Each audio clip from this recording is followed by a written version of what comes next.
7:07. To say tourism hotspots throughout the country are on struggle street right now would be a massive understatement.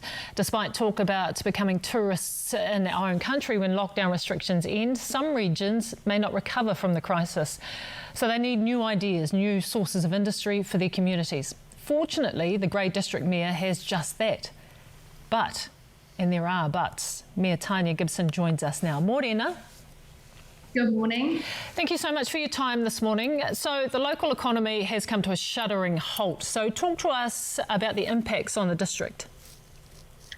Well, our primary industries have been going reasonably well, but on the whole West Coast we have around 4,000 people in tourism. So our hospitality, retail and tourism industries are really going to suffer. We have been told over the years that we need to move into tourism more, and this has actually happened. And it's kind of an industry that's disappeared overnight. So, what now?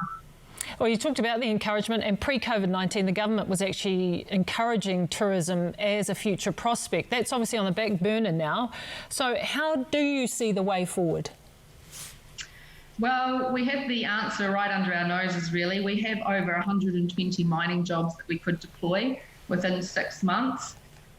We're good at what we do down here. We have a great sustainable mining sector and they regenerate the land. They're the best in the world at what they do. So we do have those industries, coal and gold, that are ready to go. Mining has already, through the crisis, been declared an essential service, and it's kept our hospitals and our dairy industry going, and it keeps our schools running throughout the country. So we are importing dirty products from Indonesia, say, to run the Huntly Power Station. We need these products. The government have said that they want the shovel-ready projects all up and running, and these require steel. And instead of importing it from other countries, we have these high-value jobs that are sitting under our noses that we could give our people employment. Okay, so talk us through what the barriers are to people filling those roles. The barriers are we need the government to sit down with us and review some decisions that they have made over time.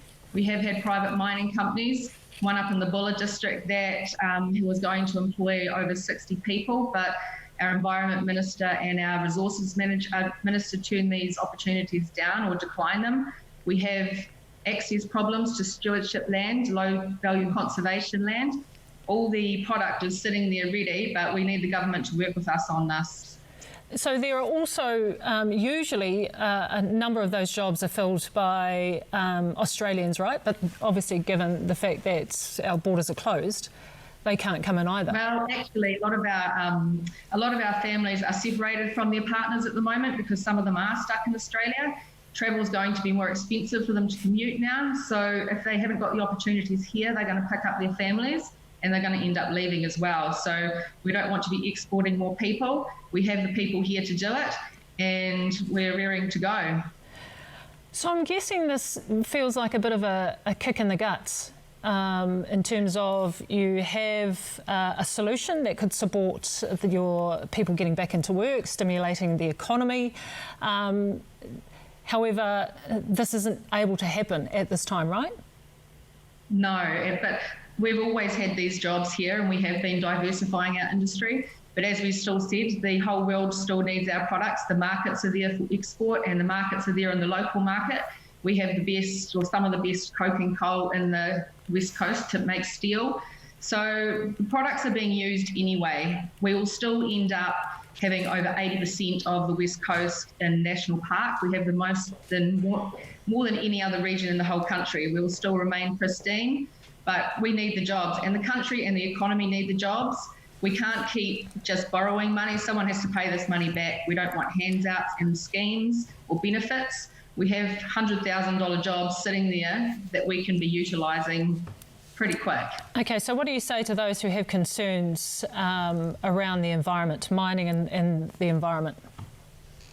Well, as I said, we are the best, or one of the best in the world at what we do sustainably. Our miners are great at regenerating land, and most of it, if you come to the West Coast, you won't even see these mines. They are done as best as they can. We're environmentally friendly as we can, and I challenge anyone to come here and drive either way for 200k, and they wouldn't see a mine. So we won't. The environmental footprint is very low, and as I said, we are 86% national park now, and it's a great industry that we can provide. So what other schemes has the government suggested, and will they work?